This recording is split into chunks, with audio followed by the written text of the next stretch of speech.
I just, I'm not good, right? I'm gonna get mine. Good morning. How's everyone this morning?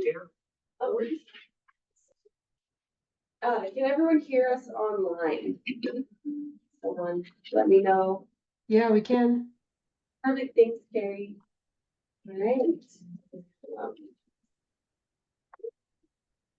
Sorry for the room confusion. They're doing elections in the room this morning. Thanks to everyone for being here today. We have Ben Duda today is going to be doing our annual evacuation preparedness presentation, and start off with some sorry, my brain is all right now. I'm here to move this morning. Let's do introductions and then we'll go with the announcement. You want to start with it? Sure. Ben Duda, Deschutes County Sheriff's Office Emergency Manager. Eric Marshall, Deschutes County Fire District Number 2 Executive Director. Jackie Mirsky, Pacific Power Emergency Manager. Heather Miller, Oregon State Fire Marshal. Good morning, I'm Craig Lex with Project Wildfire Consulting. Claudia McDonald, Rim Rockland. Eddie Johnson, the Fire West Committee of Westbrook Meadows. Kyle Collins, Deschutes County Planning. Dean Richardson, Upper Deschutes River Communities. Christina Myers, Sisters Firewise. Morning, David Mormon, American Red Cross. Lauren Street, Community Welfare and Protection Supervisor. And Grit Heiner, she's County Natural Resources Specialist. And if you're joining us online on Zoom, if you could please do your introduction in the chat for me, that'll be really helpful. All right, so a couple announcements. We have Fire Free, not landfill, started on Friday. So hopefully people are taking their yard debris out there, and it goes through the 24th. So be sure to keep in with that. So that goes through Sunday. They're open morning. They're open 7 days a week, from 7:30 to 4, or 7 to 4. So make sure to take advantage of that. The transfer stations are going to be, so it's Sisters, Redmond, and LaPine. Those are going to start on June 5th and go through the 13th. And then a couple other things. We have our annual Project Wildfire barbecue coming up at our June 16th. So we won't be meeting in the morning on that day. We're just gonna have the barbecue in the evening at the Sharp Center.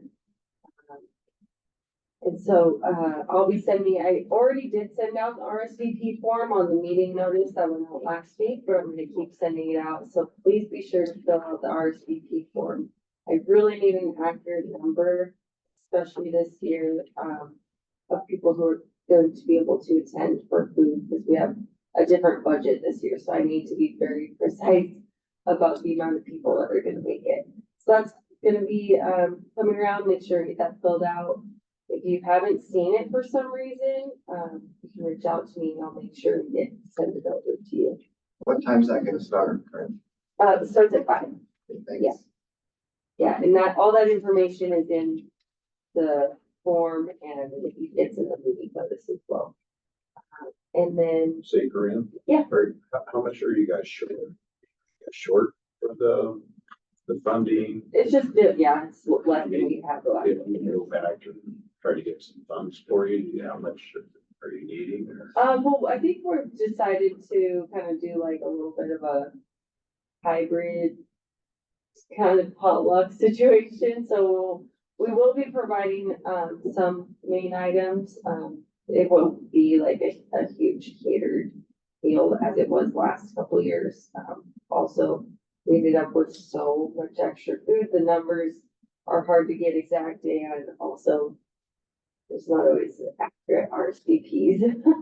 So it's really important that people let me know if they're coming or not. So we're gonna do kind of probably some sandwich platters and meat platters and veggies and fruit, and then also have like a sign-up sheet for the public. But we'll be talking about that in Tyler's next to me today, like for the steering committee. Since, yeah. And then the other form I also have going around is the nominations for our Spark Plug awards and also our like community leader awards and agencies. So that went out as well with the RSVP form. I will continue to send that out because I want everyone's nominations and input who will be giving those awards this year. And I think that's everything I have right now. Yeah. Good morning. Yeah, on what Grant said, we'll be discussing it a little bit later in the other meeting, but we should be able to cover, it's just a slightly reduced budget for this year. So not the fully catered, but we should be able to cover like sandwich platters, etc. So, but thanks for asking. Other department updates, as you might have heard just a minute ago when I introduced myself, I have a title change. And so, yeah, I'm excited to now be the Community Wildfire Protection Supervisor, formerly known as the County Forester position. It's been renamed, but pretty close to the same job description. So I'm excited to continue serving in the Natural Resources Department in that capacity. And yeah, just excited about upcoming projects, etc. And I appreciate all the support from folks in this group and outside in the wildfire prevention community during my time at Deschutes County. So that's my biggest update personally, but other department updates, we're still in the middle of the spring sweat equity bin rental program. We are almost halfway through with that. So that covers the cost of bins for the month of May and June. We were able to award 32 communities and yeah, everything's going really smoothly so far.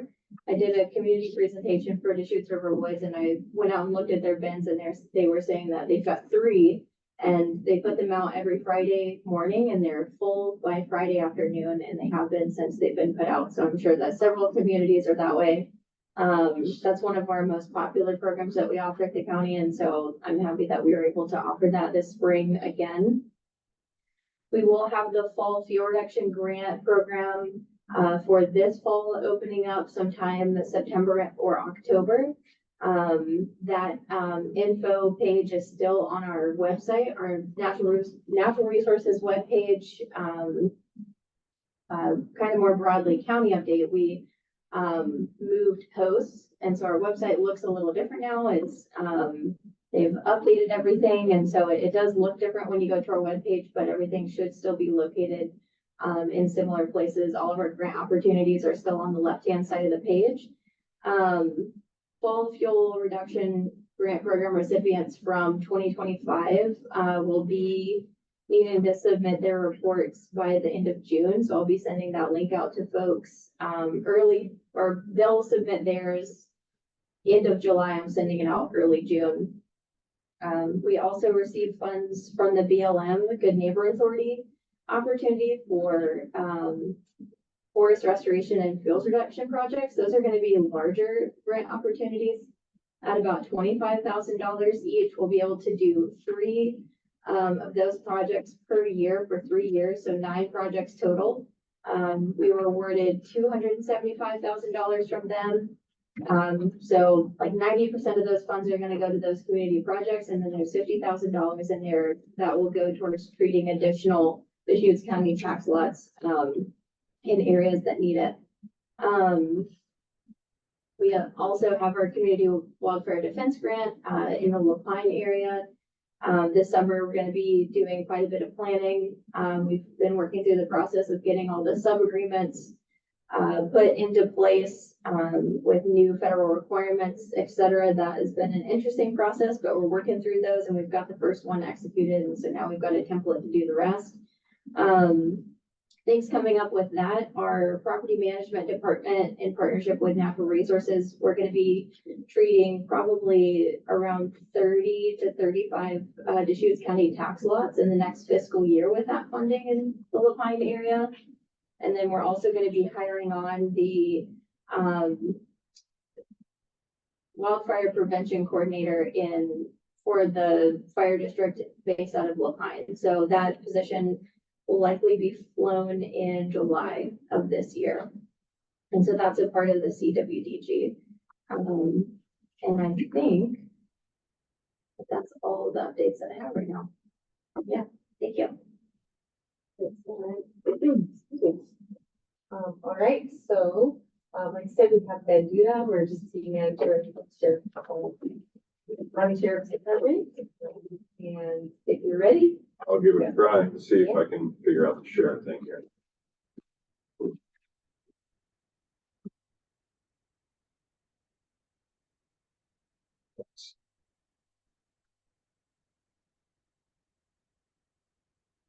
All right, are you seeing that? There we go.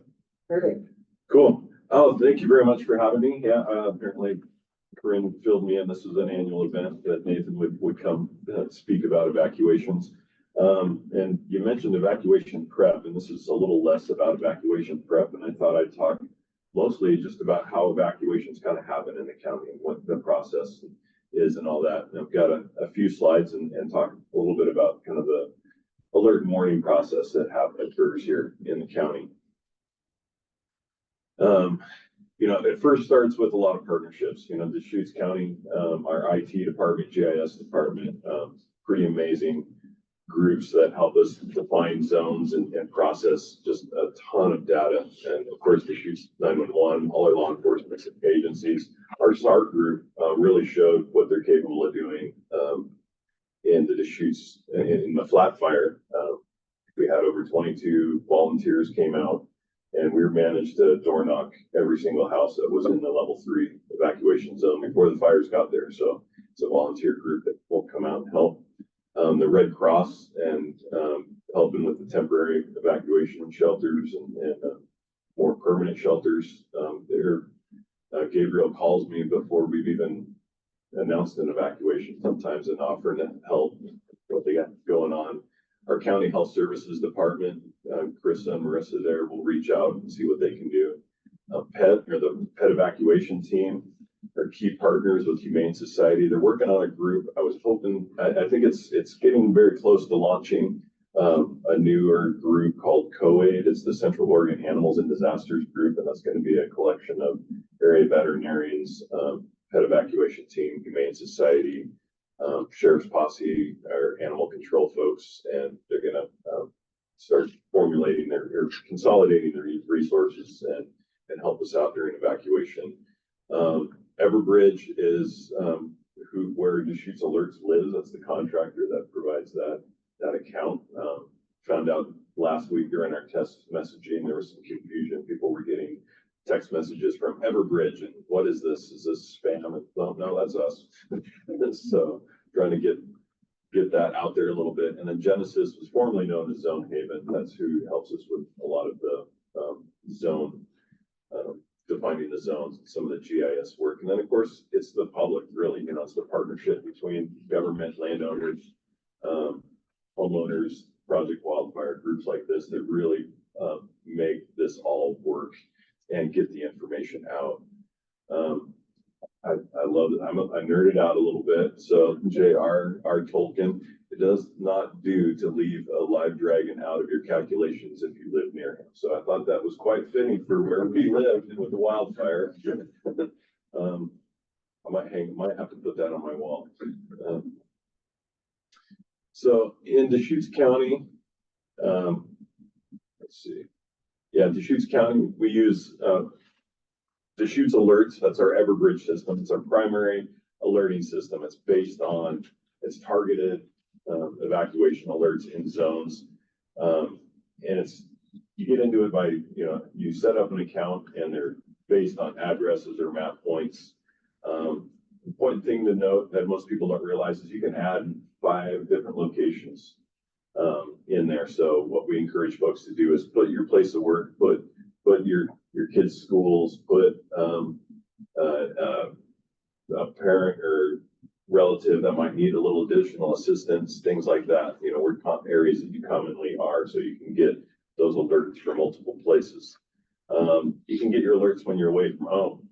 So it isn't like if if you're on vacation or you're at work, you'll know if your home is getting put into an evacuation level. So you're gonna try not to drive back into that situation. Does require an account setup.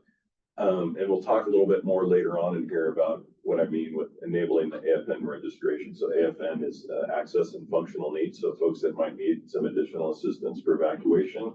It's not just evacuation. It also will let us know if you have electrically dependent medical equipment type thing. So if it's maybe in the winter time and we're having an extended power outage or things like that, there's lists that we can generate that we can reach out and help folks. It's all voluntary, whether or not they're disclosing that information to us. Enables multiple means of alerting. You opt in to get text messages, you can get an automated voicemail, you can get an email. So multiple ways of getting those alerts. And it's all hazard, so it isn't based just on wildfire. For instance, it speaks to the last bullet point there. We actually used some GIS work. We're able to bring in a 100-year floodplain type map, place that in Sisters on December, a little near miss flooding event, and just alert the people that were in that floodplain. So we're avoiding that over alerting, which is really, really important to be able to kind of target folks that could be affected by the hazard. When we send out those alerts, it does, we send out a link to our emergency dashboard, and we'll see a little bit more of that coming up. One of the other ways, tools we have in Deschutes County is what's called a wireless emergency alert, or a WIA. You'll also hear people reference it as an IPAWS, which is the Integrated Public Alert and Warning System. That's the national alerting system. We all grew up with the old ticker tape alarms on the TVs and over the radio. This is kind of filling in for that, or it's one level of that for cell phones. People turn that off in their cell phones for some reason. There is a way to, and it's phrased kind of oddly in your cell phone. I think they come default on, but people will go in maybe and turn those off. This is what we commonly, if you're getting the Amber Alerts, it's enabled. It can be pretty imprecise. You can we'll draw on a map of kind of where we want the WIA or wireless emergency alert to go. And cell towers in that area will attempt to kind of contain to that. But for instance, last summer, cell phones will just connect to towers, whatever's closest, the strongest signal nearby. I think, was it during Pine Mountain 2, or the first Pine Mountain in 2024 was Pine Mountain. Folks were getting alerts in Christmas Valley, your evacuation area. Last year, there was a small group of homes at the summit of the Ochicos that were placed in evacuation levels, and sister folks on McKinney Butte and Sisters, they had a little elevation, and for some reason, their cell phones were getting pinged for an evacuation on the summit of the Ochicos. So a little imprecise, so it can be a little over alerting.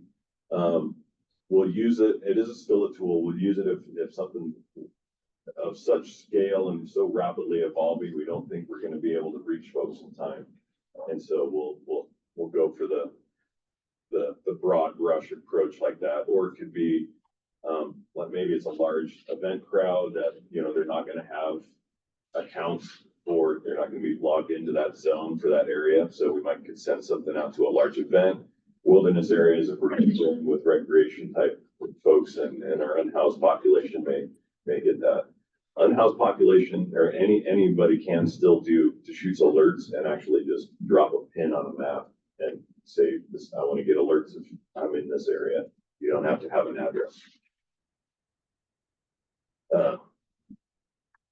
There's some other ones out there. We're starting to push the Genesis Protect app. So it is a Genesis-based product. It's a free app on your phone. And rather than it being a fixed location with an account like Genesis or with Everbridge and Deschutes Alerts, it follows your phone. So as you travel around the state, and most of the state is covered, there's a couple of counties that have opted out of it. But if that zone that your phone, hopefully on your hip, is placed into an alert, you're going to get that alert. You can also drop pins, I think up to 10 with that. There's not an account to sign up. And so this was pushed out with Leadership Bend, Project Northwest, we're putting material together for visitors and renters, short-term renters that are coming into the area. This is one of the apps that we're suggesting for them. So they're here temporarily. They're not necessarily wanting to set up an account. I've got all of them.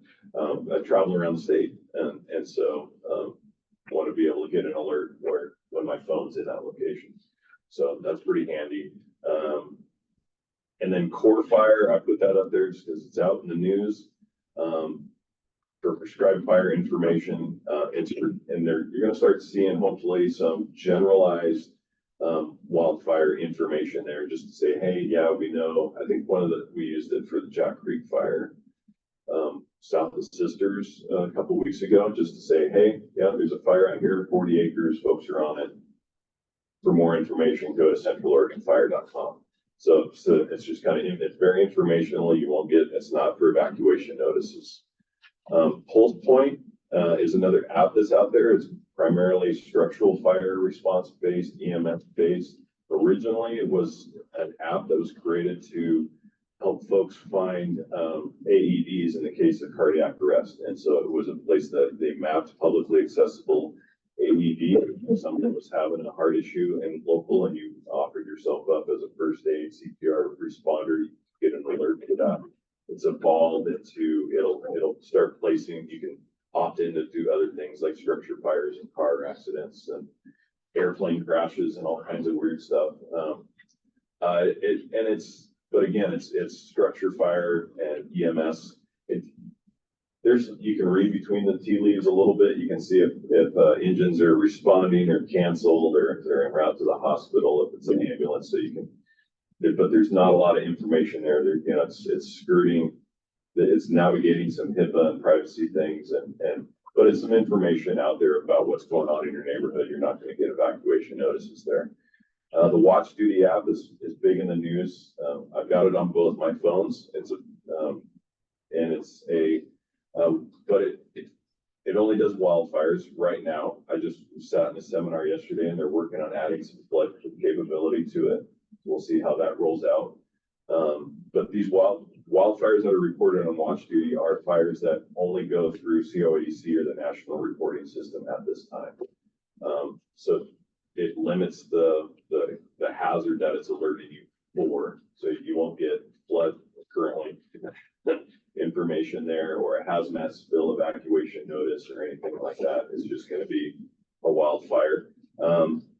I get concerned about some of the alerting fatigue that you could get with Watch Duty. If a campfire that's smoldering inside of a campfire ring gets reported to COADC, it's going to ping and show up as a fire on the map, whether it's escaped or not. And you're not going to get a lot of information about it. And as more seasonal staff come on, you're going to start seeing more of those discovered and ping, ping, ping, ping. Again, as you learn to use the app, you can read between the lines a little bit. And if you just see a number associated, it might just say 018, what would be a CS, so Cascade Division. That's just an incident number at COADC. It didn't get named. Very generally speaking, if a fire gets named, it means it's requiring a little bit more resources, or it's an ODF fire. ODF has to fire, name all their fires. So that's the caveat to that. But Yeah. What is COIDC? I'm sorry. Yeah. Central Oregon Interagency Dispatch Center. Yeah. So there's two different things. That's a great question. There's in Central Oregon and Deschutes County, there's two dispatch centers that really work fires in this area. And so that's your 911 dispatch center where you call in there. That's police, fire, ambulances, services. And then there's a wildland fire dispatch center. They coordinate for all of the wildland fire agencies in the area. It's in Redmond, the north side of the Redmond Airport, and dispatches for the U.S. Wildland Fire Service, U.S. Forest Service, ODF, and they're actually doing, I guess that's U.S. Wildfire Service now too, the VIA helicopters, so Warm Springs Aviation, and they coordinate fire response from the crest of the Cascades to Grant County, Wheeler County they're in now, and from the Columbia River down to Crescent Ranger District. So it's 2.25 million acres, something like that, 2.5 million acres. They coordinate wildfire response, but great question. Thank you for that. So that's, the wildfire, that's where they pull their information up from watch duty. So a structure fire or a fire in the winter, like March, it took a while for that to show up on watch duty because there was light staffing and it wasn't getting reported. It did eventually get there because wildland resources came down to our fire in March, but it needs to go through that system to get reported on watch duty. Evacuation, they do post evacuation zones will show up there. They're pulling some of that information from the state evacuation map. So their messaging goes out. I think you register by county. So the whole county is getting a message, not just that targeted group. That concerns me a little bit because you over panic, you over alert. Sometimes those evacuation zones are we strategize how those zones are being evacuated just to manage some of that traffic flow. And we want to focus on the folks that are at most risk first, getting them out of the way first. And then we may add other zones on later, if that makes sense.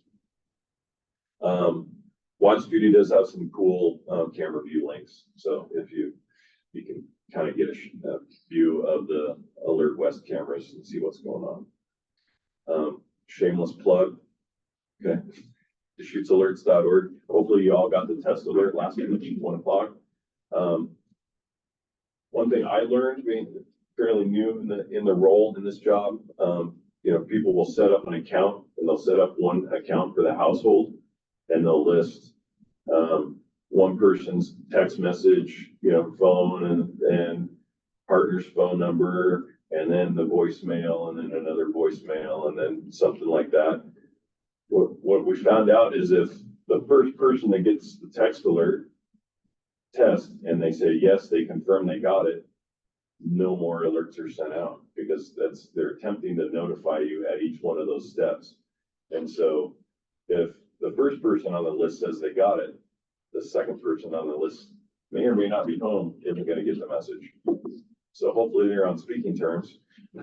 But it's something to consider and maybe set up 2 separate accounts for folks in the household.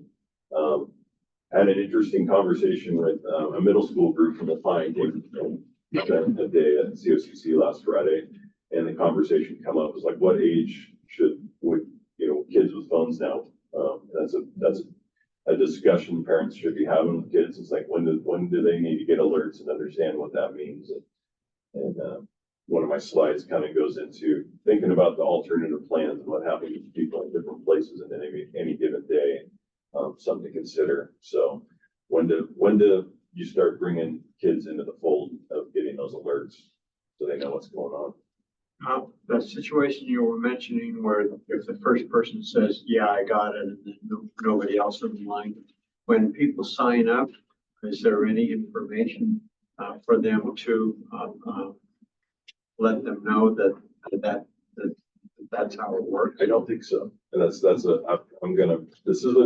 an epiphany for me this week, honestly. And so I do want to dig into that a little bit more. So maybe something like it's come to our attention, and this is how you can, or this is how you can do what you want to do without, right. Or interrupting the chain. Yeah, or there could be a fix even in Everbridge. They've been pretty receptive to suggestions and upgrades. And I'm like, do you want this daisy chained, or do you want these separate? Maybe there's a programming thing they could. I see that almost being easier to do. Maybe. Here's and I just threw that up there.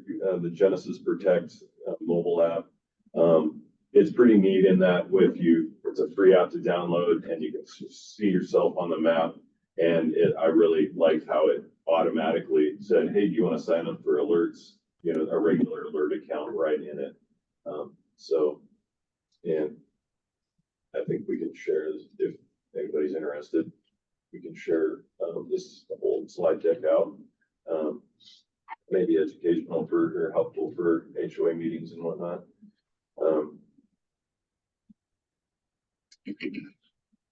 When you go to Deschutes.org, emergency, it'll bring up a dashboard page like this. I put a QR code in here to just folks want. There's a place where, and I think when I was building the slideshow, I was trying to make this in falling on J.R.R. Tolkien's quote, this is all the stuff. I just logged on because the original link wasn't active. What? Stop. I need to make sure I'm muted.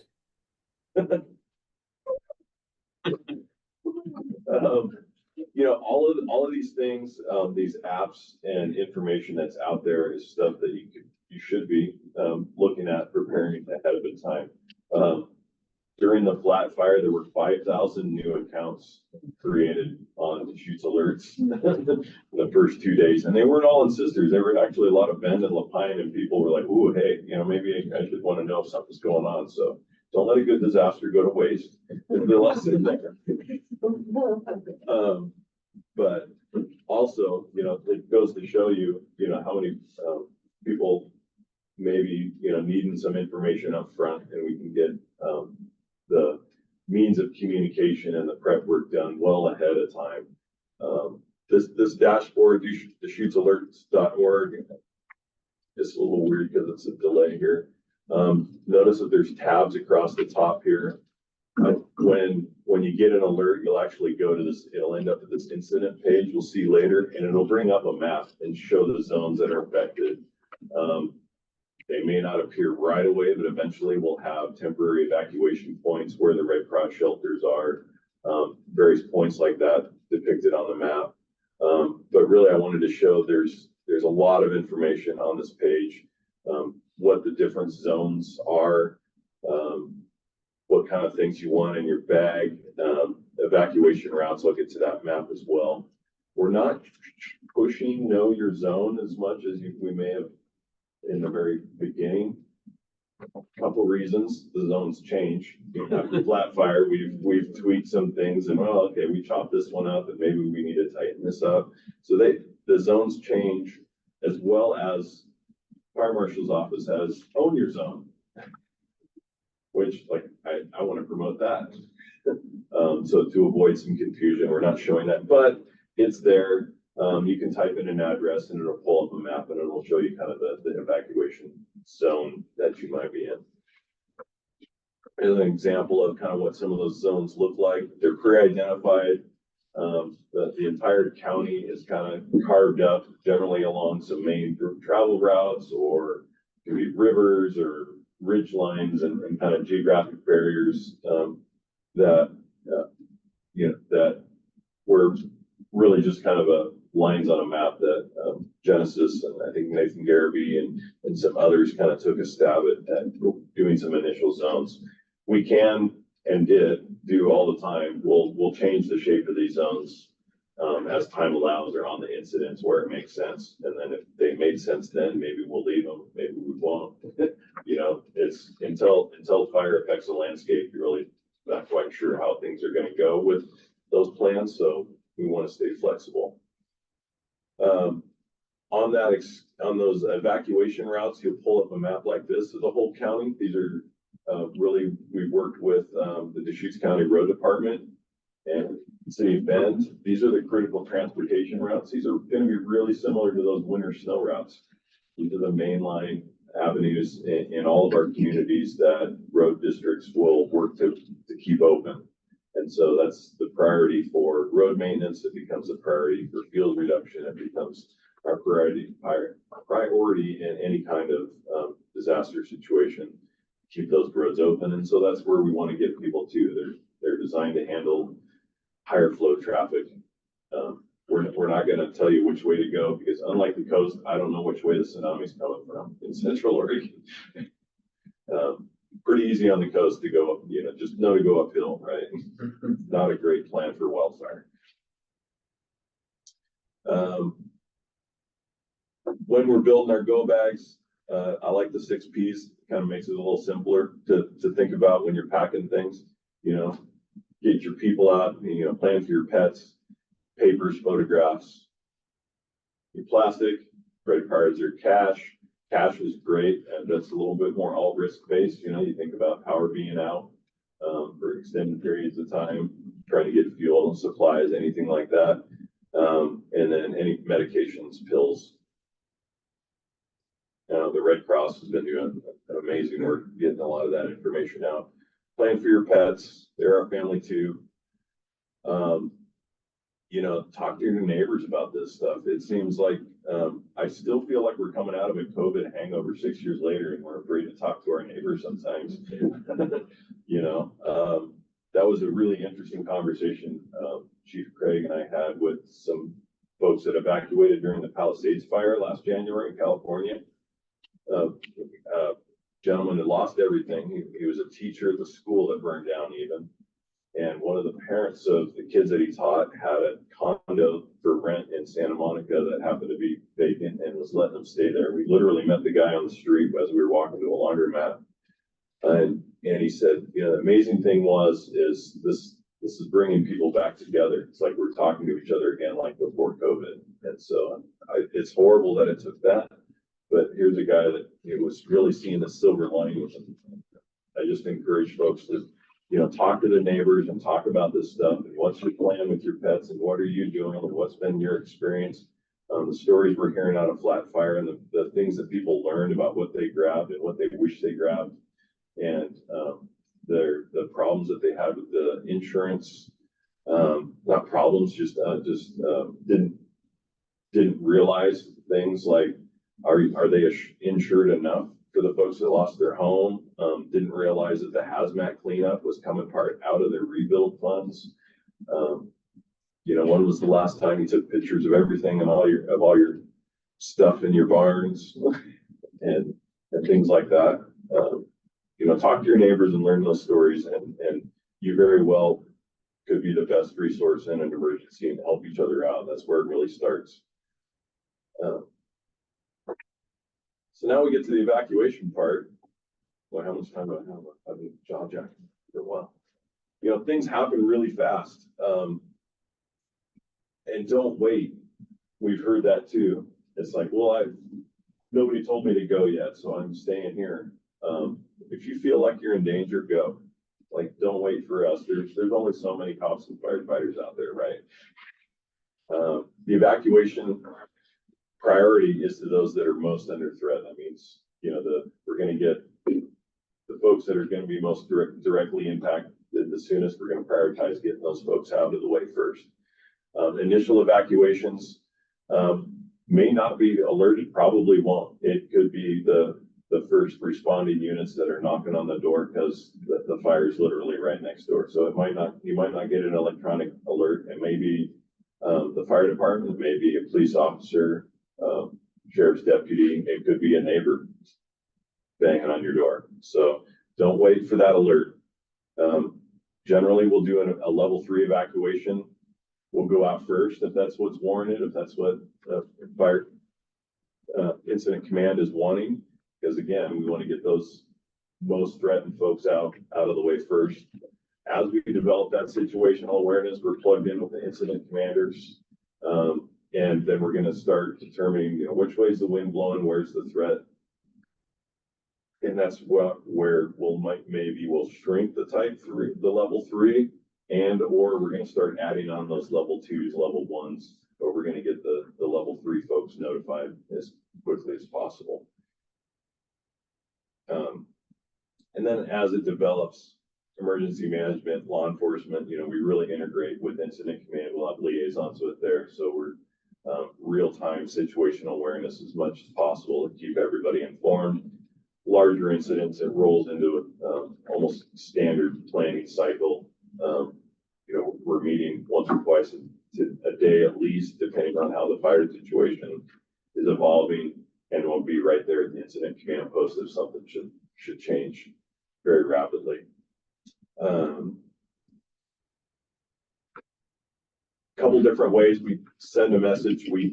Maybe we'll just do a quick radius, is some law enforcement activity, or the right picture there could be a pre-designated zone that we're sending a message out like that. This is a map from the Flat Fire.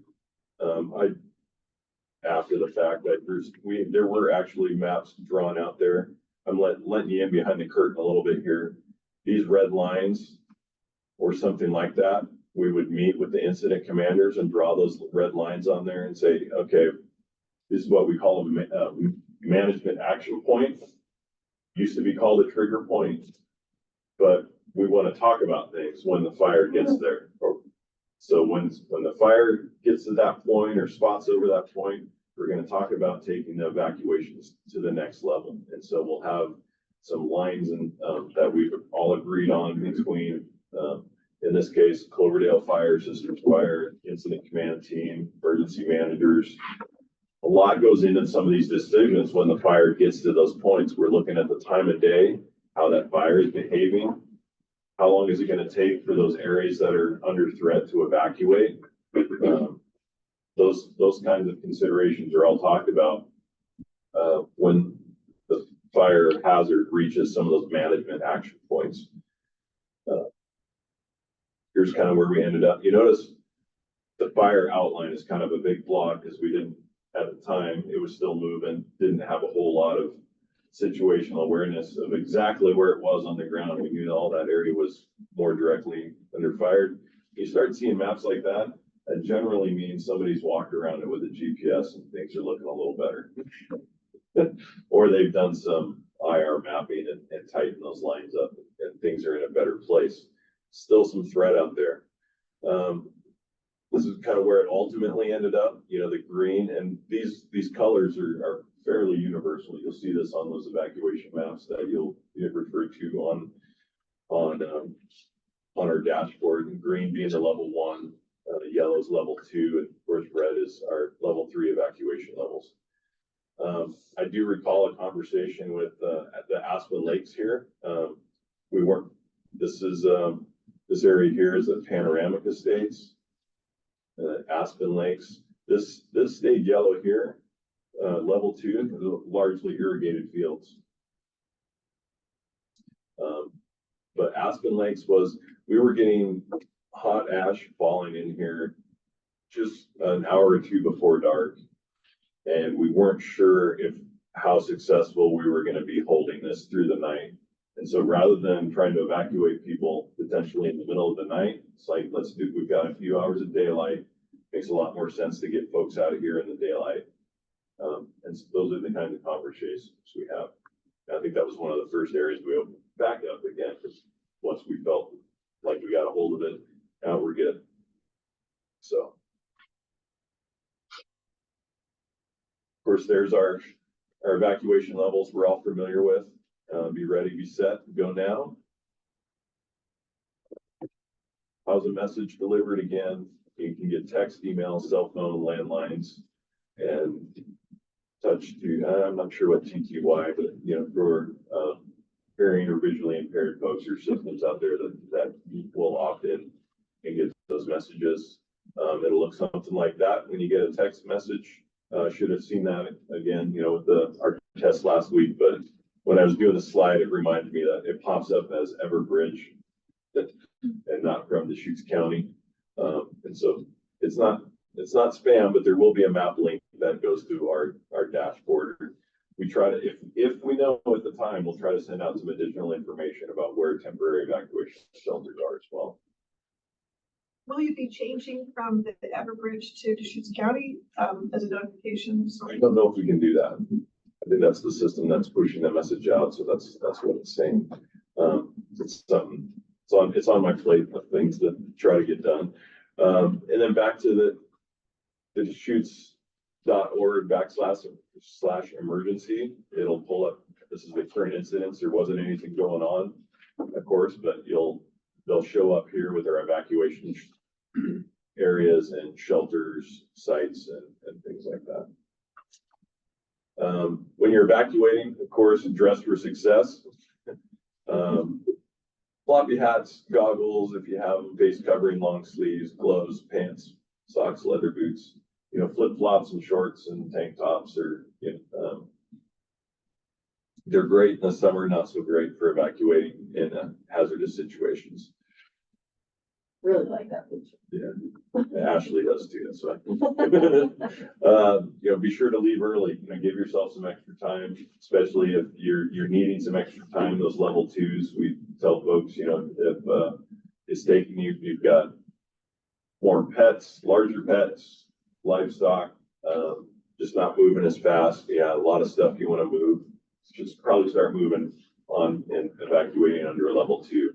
We went from a level 2 to a level 3. I think there was 17 or 18 minutes between alerts and the flat fire as things were evolving. Stay calm, follow the directions. If you're evacuating, things aren't going to our plans either. So take a deep breath and we'll get you out of harm's way. And drive carefully. Panic drivers in evacuation situations, we do see car accidents in the evacuations. Fire apparatus are coming into the incident. People are trying to get out, so drive with a lot of caution. And think of alternatives. Are there safe places that you can take refuge if need be? We want you to get out of the area. We want to keep you safe. We want to keep you out of the smoke. But boy, I could do a whole day class on not leaving a good area that you could temporarily refuge in.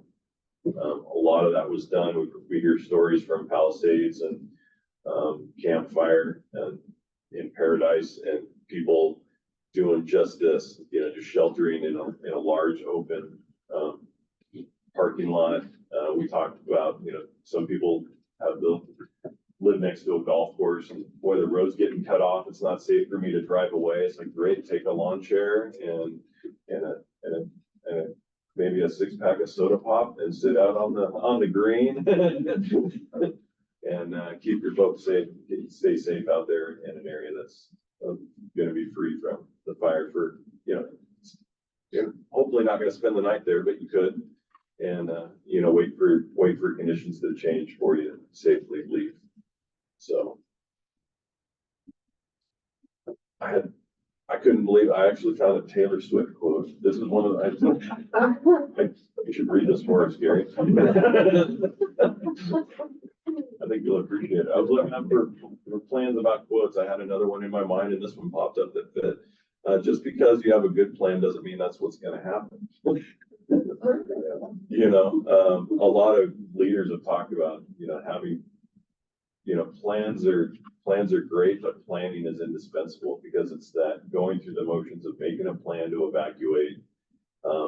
You start discussing the possibilities, the opportunities, it gives you more tools, either consciously or subconsciously. When the situation changes, you're going to find that you are going to have other options. Don't get so rooted in a plan that your other options, better options, are avoided. Things like, and I just threw some questions up there, and there's dozens of others that you can think of. What happens if one or more household members are not home when the evacuation alert goes out?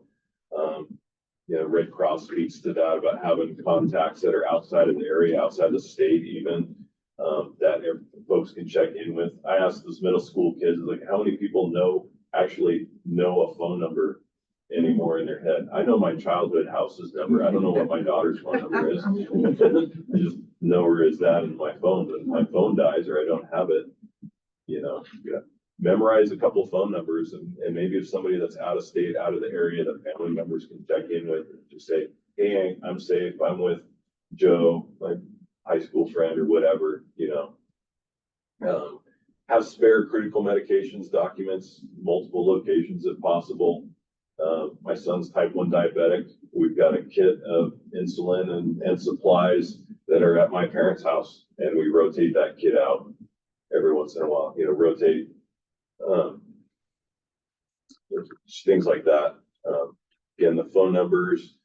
Animals, particularly the large animals, have a plan for how you're going to transport them. Prearrange those transport plans. Folks that have, the horse community is really close with each other, have an idea of, if I get evacuated, I'm going to need my neighbor's trailer or somebody else's trailer to help me move. We've got arrangements with some friends that we go riding occasionally with. We can stay at their arena for a few days if we need to, have that plan, set up beforehand.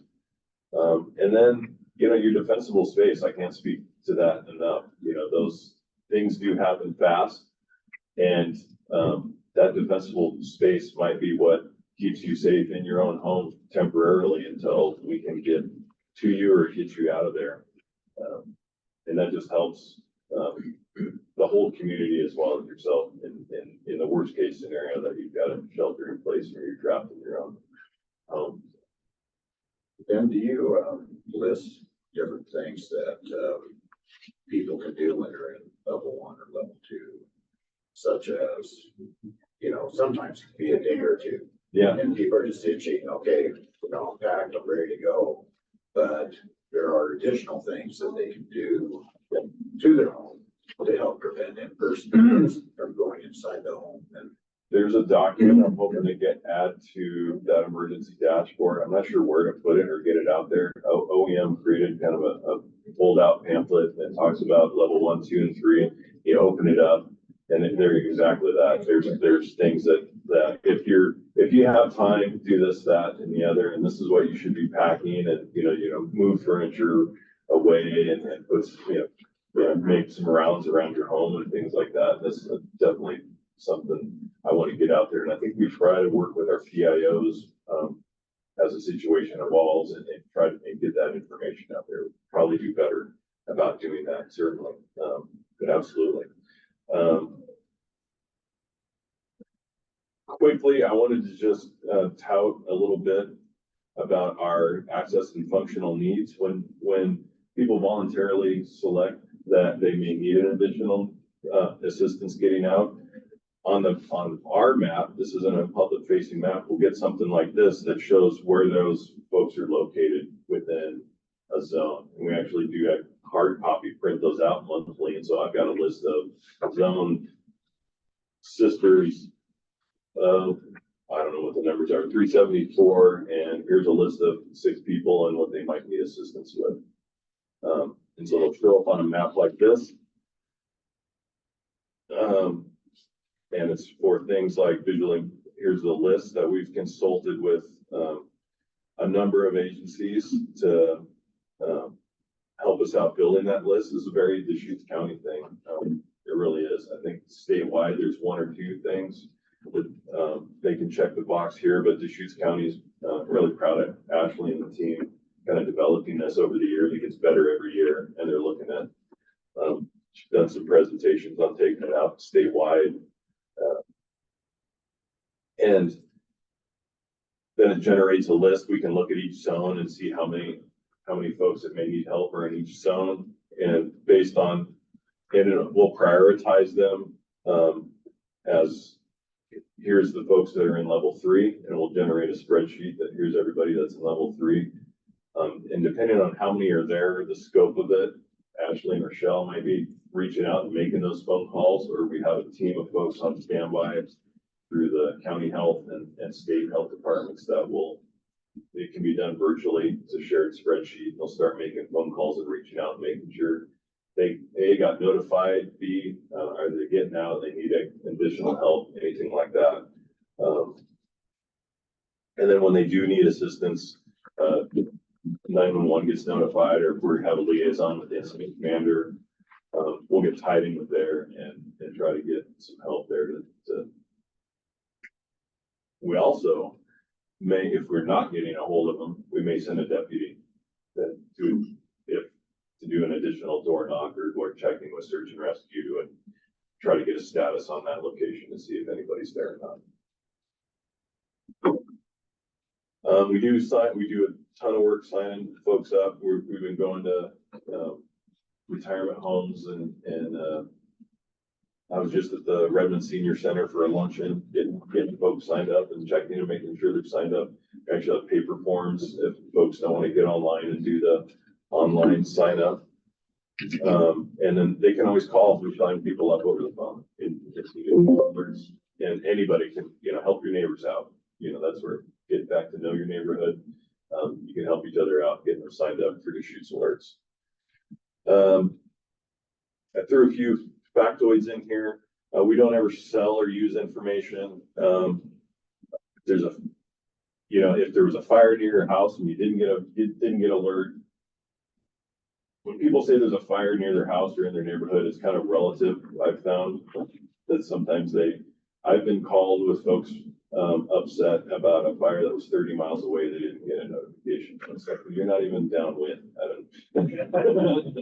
So, you know, and we talked through them, and you know, type it. It's like, yeah, your zone wasn't in an evacuation area. You're safe. It's like, yeah, there's a fire, but you're not in danger from it at this time. Thanks for paying attention. Here's some where you can go to get some more of that information. But also, again, back to the multiple account thing. So maybe the wife got the message and said she got it, and husband's still at home, just didn't get it, or vice versa. So, yeah, you can go in and change address and phone numbers, log in into your account. If you've got trouble logging into your account, forget passwords and whatnot, you know, give us a call. If you live in another county or close to the county line, or alert.gov, you can type in a zip code. Most counties do have some sort of alerting system that you can log into. Everbridge, I believe they've just recently you can join all of your county accounts into one place. So if you've got a vacation home on the coast, you can still get alerts for Lincoln County and as well as Deschutes County. So you can get them all in one place. Any questions on that? Yes. On the access and functional needs on your map, like if you had an assisted living place, would that just be one, or would residents within that? Both. Both. We do that. That's another source that we pull in. That's another data level we can pull in and get some of the assisted living homes that show us that. And then if they're registering themselves individually, they'll also show up. So, that's the question. Okay. Sure. The Deschutes alert is specifically location specific. Yes. It's not so if I'm not in that location, I'm not going to get located of an incident where I am. No, it's you will get alerted no matter where you're at. For that location, not necessarily where you're located at. So if you're on vacation in Italy and your home in Deschutes County gets an alert, or you'll get an alert on your phone even though you're not there. But if my home's in Bend and I'm in Sisters in the flat fire, I'm not going to know about it. Correct. And that's why I like the kind of the duality of being logged in with that Genesis Protect app. So it's wherever your phone is, you know, wherever you are, then in theory, anywhere in the state, if that zone gets alerted. And there's a proximity. When we talked to him about it, he was a little concerned about the distance. I think, I want to say a quarter mile or so with close to a line. You know, they didn't want to split hairs. It's like, I want to know if the zone right next to me is a level 3. You'll get an alert. So there is kind of wherever it's by location on your phone. So, And that would use the cell tower information to identify the location. yeah, the GPS in your phone, however it normally does that. It's a superficial question, but I've always wondered who names the fires, or how did they get used? Because I've seen when there was one in Medford called the Benthian fire. I'm like, okay. There are, that's a good question. I've named a few, 2 bulls I named. But, you know, the general rule is by, you know, the geographic location, and, you know, we look for a geographic feature or road name and whatever's kind of closest to it. Sometimes the guys get funny. And, you know, if there's a bedpan in the brush next to the fire, but there very well could be a bedpan road or something, you know, there's, you know, some of the geographical names on, get kind of weird. There's, one near the Holiday Farm fire origin area, Cougar Mountain, there was a Death Ball Mountain. Yeah, so you start, getting some fire names like that. Out in the flats in the desert, there might not be a geographical name for 8 miles on your map and it's just a juniper fire, you know, because that's all you can see for 10 miles. So there are some kind of guidance on how they're supposed to name those. Another app that I enjoy is called Earthquake. Yeah. And, you could set up, if you want to be notified, you know, have some sort of a ping or not. And then you can choose your area. And I have always heard, you know, we have earthquakes every day. They're just so slight and it's pretty amazing. Yeah. You know, I know at the coast, you know, a 1 or 0.5 or, you know, granted they're not big, but it's just, it will make you think, you know, so. So it's moving. I think all the alert systems are a great idea. However, on more than one occasion, I've gotten an alert, I think usually a text message, urgent, evacuate now. And then I have to do some research and I find that it's like, maybe it's a wilderness fire that's 70 miles or more away from me. And it's not an alert system that I've signed up for, so I'm curious about that. Yeah, that's a great example of those wireless emergency alerts, like the Amber Alerts. That's kind of the overshoot of those. And knowing where you're at, I think we did do some of those when we've had the wilderness I'm fires. out on the edge. Yeah. Yeah. So yeah, that makes sense. That's kind of that spillover from those. Now I know, but Yeah. the first one I got pretty alarmed and then I had to do some scrambling and then I found out, never mind. Yeah. And then, as far as the zones, I think it's pretty amazing that you can come up with all the different zones for evacuation. But, at one point, 3 or 4 years ago, there was a fire kind of in the area and, you know, the winds changed and stuff like that. So I was on level 1 for about a week. And then I had some newer neighbors that weren't familiar with the area so much. And they notified me and they said, well, are you evacuating now? And I said, well, it's a level 1, you know, I don't want to, you know, it's according to your comfort level. And they said, no, we're a level 2. They were right across the road from me. And so, I'm not complaining, but I'm just saying that sometimes it can be You confusing. gotta draw the line somewhere. Sometimes it can be confusing, but bottom line is I just told them, hey, if you're not comfortable, you should evacuate now. Good advice. I know I was at a level 1 for flat fire and level 3 was almost across the road, like you said, like that. So my family was nervous. And you know, does Everbridge override do not disturb after hours? I think you have to allow it. Yeah. So how do you know what to allow? There's.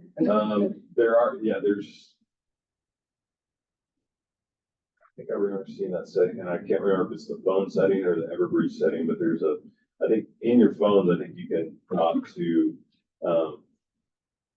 override your do not disturb for critical or there's another term for it.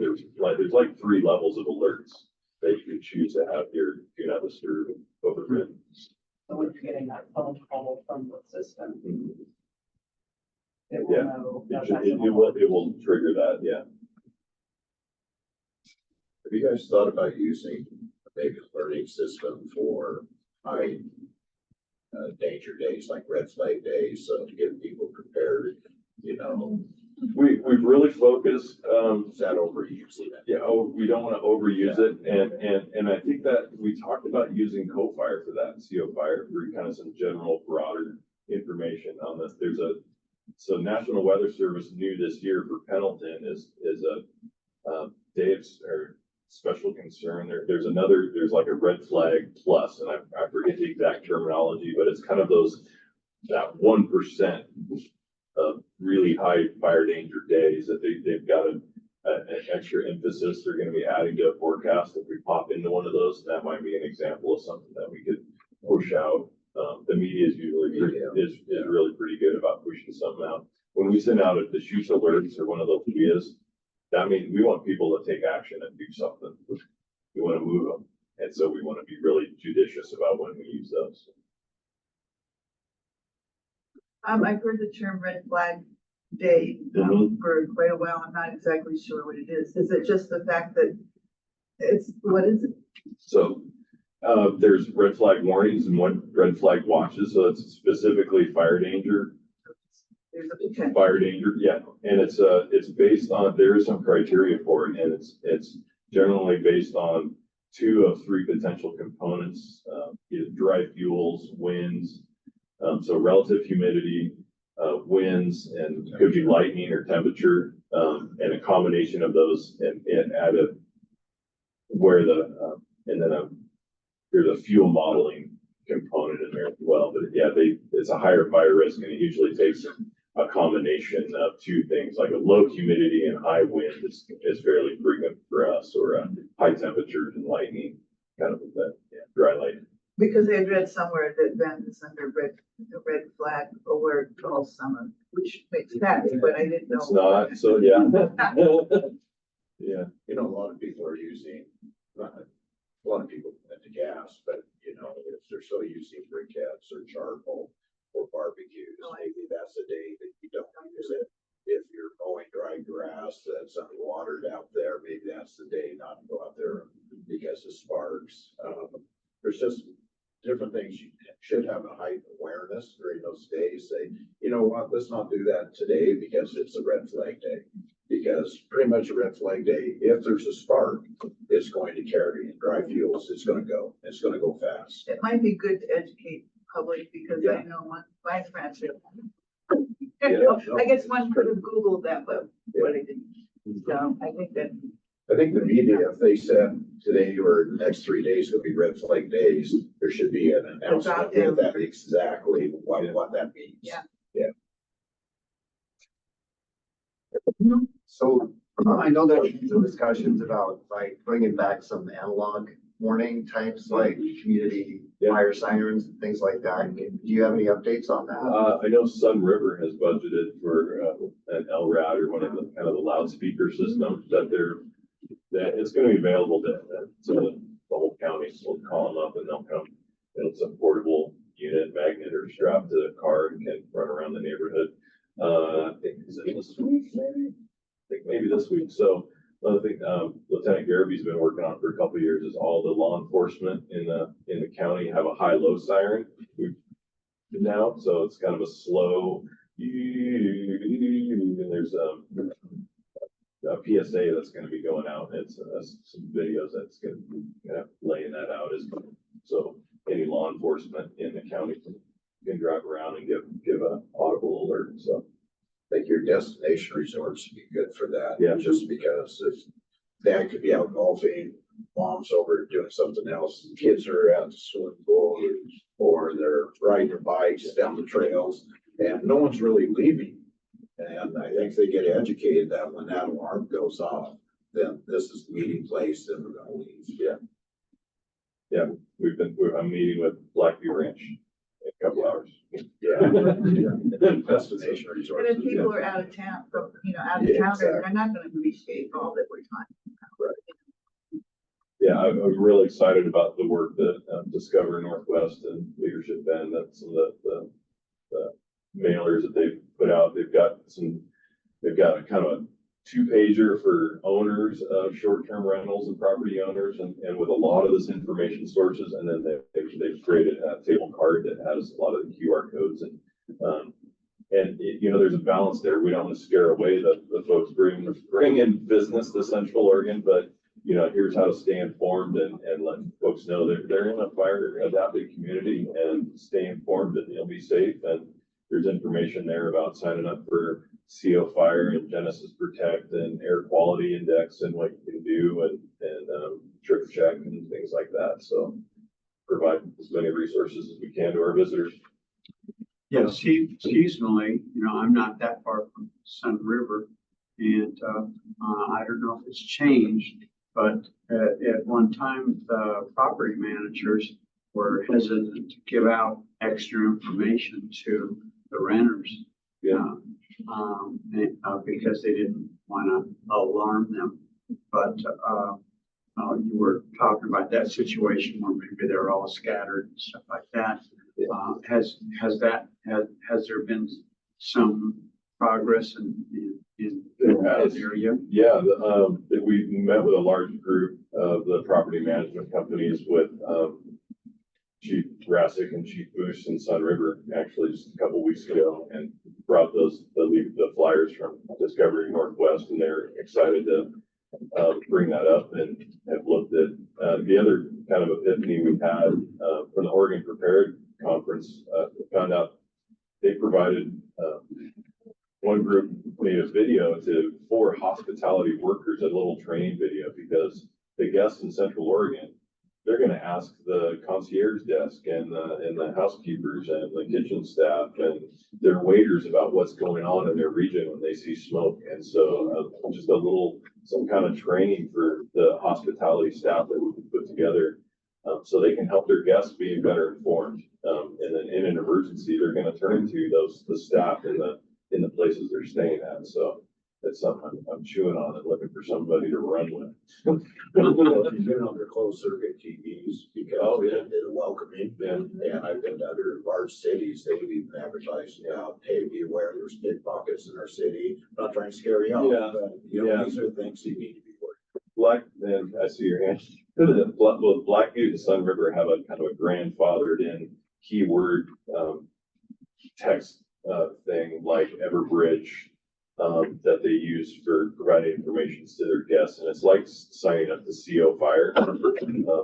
They can sign up for Blackbutte alerts and Sun River alerts, and that's what they're to sign up for that, and it's going to be for basic, low acuity, basic things. We can trigger it in addition. So if we put in an evacuation order for Sun River, we can trigger that as well, but it's going to go to a much bigger group, and we may want to control the traffic flow a little bit.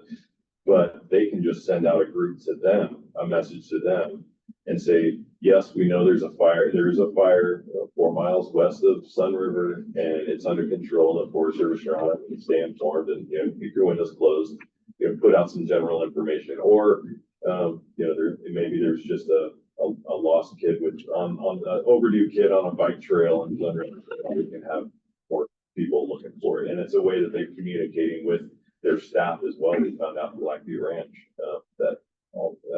they're requiring all the seasonal staff to sign up for it, so they can put a quick text message out to everybody that they're looking for a kid, or this is going on, or the water's shut down to this block of homes, or things like that. So they're using it a couple different ways. Tell me about, are there any resources to let people know about emergency shelters in the area?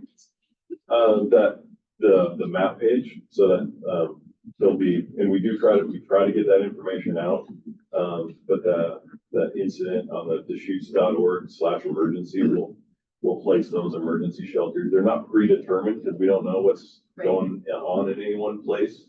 And then we try, as soon as we know, that the media is really good about picking that up and pushing it out there, and then subsequent alerts, we'll try to get that information out there. But It's a test alert once a year. it is once a year. Could it be more? It could be. It's a lot of work on it, honestly. We did that. I guess there's kind of two. There's one we did a month ago, 2 months ago, that was specific to the AFN group. The access and functional needs group. So the folks that have identified that they've had an additional need, it was about 2,700 folks. And so we set up call center that comes in, and we do a little bit more outreach there and make sure that their information is updated and that they were all contacted. So there's that smaller group, and then just last Wednesday we did an all county group, and that was about 72,000 calls and alerts went out. So different accounts, so it's pretty big. It's still not half the county technically-ish, but I think that's a lot of the adults at least. So, How many calls did you get in from that? I think it's 1,000 callbacks. And yeah, we do a small call center that takes voicemails, and we go in and help people clean up. There's some verbiage that I want to clean up for next time, just like I talked about. People saw Everbridge on the text and didn't understand, and the message said, log into here and update your information. And they took it as a kind of an order, like I had to update my information, even though their information's fine. I know one sweet woman came to the front desk of the sheriff's office going, I've been getting this spam call all day long. But no, I think it was pretty successful, and a lot, you know, and we get emails, oh, I moved out of the country, or I moved out of the state, and you can cancel my account, and that's fine. Have a small team there for the day that cleans it up, and then continue to get a few voicemails, but be manageable. I hope that's what we were looking for. If there's, everybody's got my number, if there's other questions. Thank you. Thank you.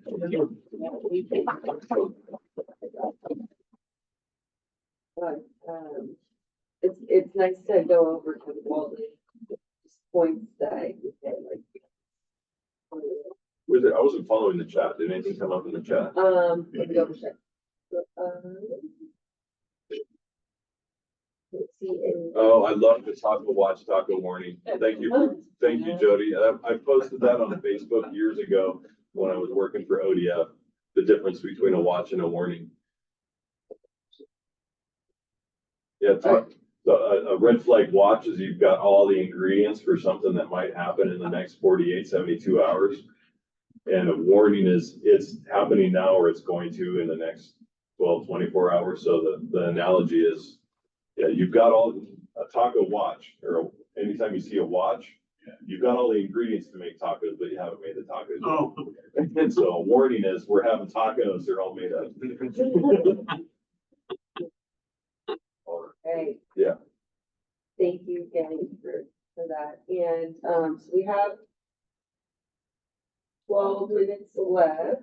And I want to be on time soon, another meeting coming in after this one. But let's do some roundtable. So we think we have something important to share. We'll start. Three quick things are, we're doing a lot of volunteer recruitment and training this spring for fire season with the Red Cross. As in past years, we're kind of setting up an overhead structure region-wide, which would be most of Oregon and Southwest Washington, that can kind of expand and contract as the fire situations develop during fire season. They'll be in place all season long, and they can oversee expedited deployment of volunteers and setting up of shelters as needed. And then the third thing, kind of building on Dan's presentation, the Red Cross also has an emergency app that you can find at your app store that allows you to select either specific locations or your current location to get alerts on any kind of hazards. And it's kind of a national in scope. There's also maps that show shelter locations that are currently open, and then there's also information on preparedness. So just want to make sure people are aware of that. That's it. Did you want to say something about your early retirement? My what? Your early retirement? I'm not sure what you're saying. Oh, I thought you were. I'm not working. I'm way past retiring. Oh. Okay. I'm Wait all for due. that. On May 31st, we're having another sisters wide Firewise neighborhood leads meeting on May 31st from 5 to 7 in the community hall at the Burton. We have 33 Firewise neighborhoods of the sisters Where did you say? at the fire hall. Okay. Up for Deschutes River Communities. I did a home assessment this week for low income disabled senior, and so fill out the form. I think it originated with the county, and it not only has the landscape around the house, but the things that need attention for the house itself. I think now it's called own your zone, but the structure itself, 5 feet around it. And we had set up the program to where we were allowing for to purchase materials for some home art, especially some of the easier ones. But even though the money came through the county, it was federally, initiated with federal, and they had some kind of restriction, we can't buy any materials. So I just thought I'd make mention of that because, I just communicated to the homeowner, these are the things that are recommended to be done, but within the parameters of our funding, we can't really do them right now. So, but most of the homes that are in jeopardy are from the timber intrusion. So that was a little frustrating. Thanks. No updates. No updates. No update. Good. So Jackie, Pacific Power, just want to let you guys know that, so we have enhanced safety settings that we turn on, when fire conditions start to ramp up and fuels become drier. We will be enacting that this Sunday. So you'll see, longer duration outages if there's a trip on the lines. So just be prepared, and that stays on for the entire summer, until fire conditions, improve. So it could be, depending on this year, it could be a long duration summer, so just be aware. And we get notification of that, right? You will get notification as a customer, yeah. Yeah. Correct, but I just want to give you as a public safety partners, kind of advance warning that this will be coming out pretty soon. State Fire Marshal, it's Wildfire Awareness Month. We've got a program going on where it's wildfire prepared 1 foot at a time, kind of moving on that Bigfoot / first 5 feet sort of preparedness. So just encouraging folks, bit by bit, let's get there. Let's be prepared. So we've got all the social media stuff, lots of great materials out there that you can find on the website and our Facebook page and stuff. For the co-op, partners are busy, lots of outreach going on.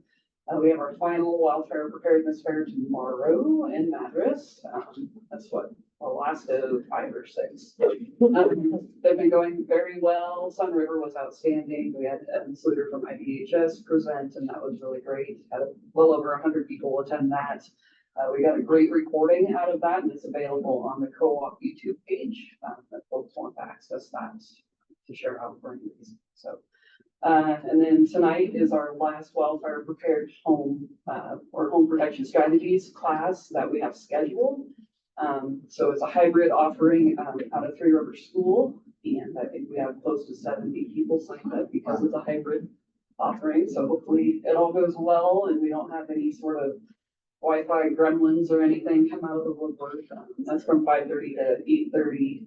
And then we've got the interest form and stuff on the centraloregonfire.org website if folks are interested in trying to get another class scheduled somewhere in the future. Okay. No update. I'm Nikki. I've never been to one of these meetings, but I was inspired by the LA fires to build a program, an online program called Ready Prep Go that walks people through creating their emergency kit, their digital backpack, and family communication plan using accountability tools so they actually get it all done. Because I just noticed that people were talking about doing all that, but they never got around to it, especially families with kids. And so this program helps them get it done in a month. And I'd love for everyone to check it out and let me know what they think. Tell me how that I can improve it. I just want people to be safe. It's pretty crazy out there this year. Well, Nikki, what's your last name? My name is Vicky Pava, P-A-V-A, and the website is readyprepgosolutions.com. And if you use, there's a code that you can put BEND PREP in capital letters, and you can get it and start it. And it has videos and worksheets that you can download and text to keep. I'm hoping it just keeps people motivated to keep going with the prepping. That's something that'd be good for us ADD people. Excuse me? That'd be something that'd be good for us ADD people. It was designed for ADD. Overwhelmed parents and families and people who just have a lot going on. Keep and plugging away until they've got it together, Yeah, and you can do it with a friend. So you can do it at the same time and and check in with your friend, and you get motivational texts to keep going and emails and lots of little videos to, about the different parts of emergency prep, like water, storage and clothing storage and first aid. So everything's kind of chunked out. So because it's overwhelming, That sounds for, good. especially for ADD people. What, are you affiliated with a group or HOA or? I just started it. I just created it. Yeah. But I'd love to talk to HOAs because I think it would be really helpful, especially because I think what you said during that presentation is like knowing your neighbors. That's going to be the most important thing for support and relationship building is going to be much better than almost, you know, having all the gear and being prepared for an apocalypse. Knowing your neighbors is going to be much more important. Are you signed up on our email list? I don't know. Okay, I'll get your email. Okay. Because there's another group that is a subcommittee of Project Wildfire, the Project Wildfire Neighborhood Coalition. Oh yeah, there's a meeting on Thursday, right? Yes, yeah, so I want to get you on those lists, the email list for the notifications if you want. That would be a good one for you to come to, especially because it's a lot of HOAs. Right. We do like mentoring and kind of just a little more just like, yeah, people helping each other become firewise in the county. It's a good deal for you. Great, thank you. Yeah.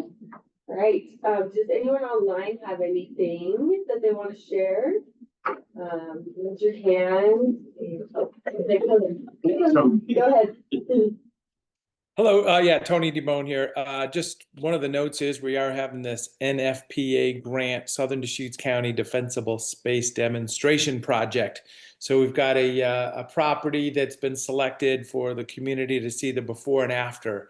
You know, I always think of sometimes you're like, well, I know I need to clean up my trees, but I just want to touch a few of them and don't open them up a lot. So this is going to be an example, Southern Deschutes County example of taking a dense forested area of small jack pine trees all thicketed together and opening it right up. So that's going to be happening in the next few weeks. By the end of this month, it'll be a completed project. So I'm really looking forward to showing that off, seeing it, understanding how much effort needed to go into that.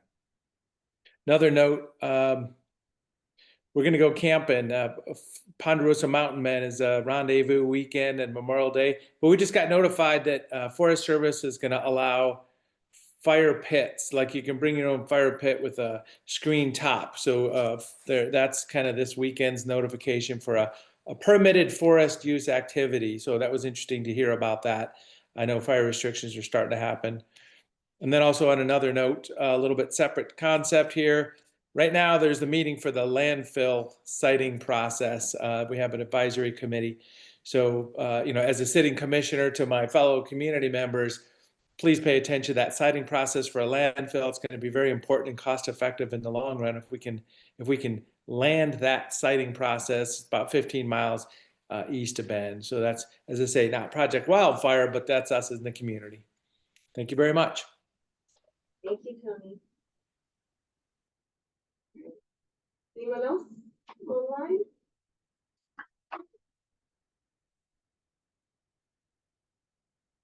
All right. Okay, thank you everyone for being here this morning. Sorry again about the group confusion. We will be back downstairs.